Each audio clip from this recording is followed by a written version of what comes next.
Hey there, ACCA students. In this video, I'm going to help you get a pass on your upcoming Advanced Performance Management exam.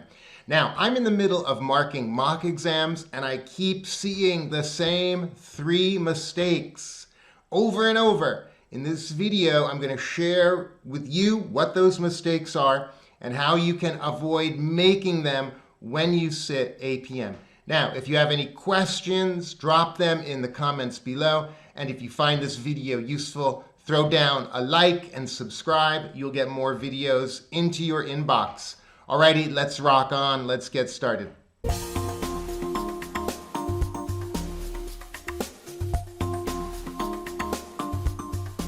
This first pitfall, I think, is the #1 cause of APM resitting.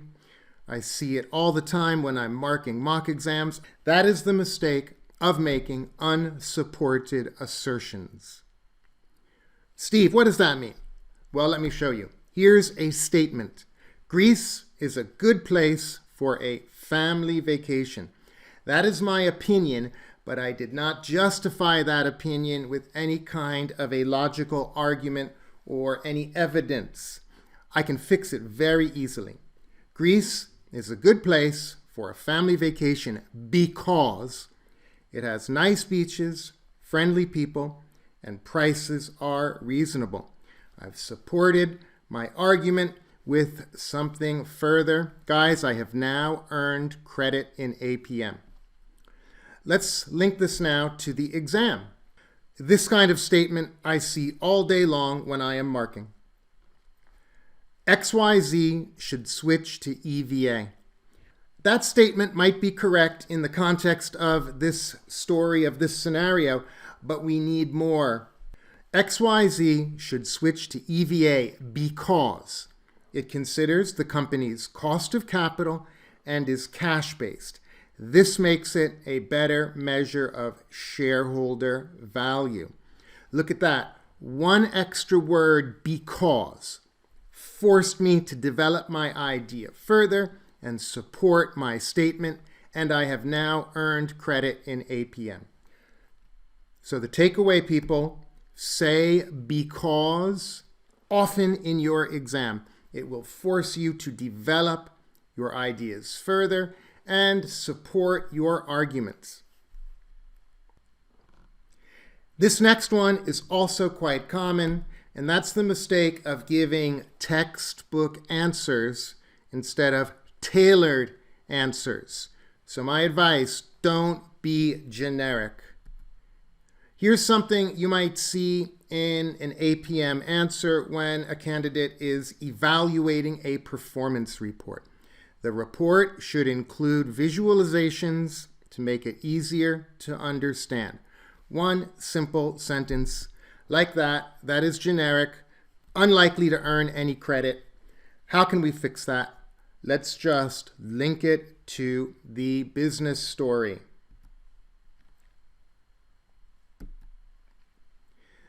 The report should include visualizations because it will help the directors gain insight into performance at their annual board meeting. Evidence from the story, that is the purpose of the report. It's to help directors at their annual meeting assess the performance of the company. But I'm not done. For example, the decreasing growth in sales would become more apparent to them with a graph. Guys, now I'm earning credit. I'm earning technical marks. Now I'm also potentially earning some business acumen marks with a relevant example.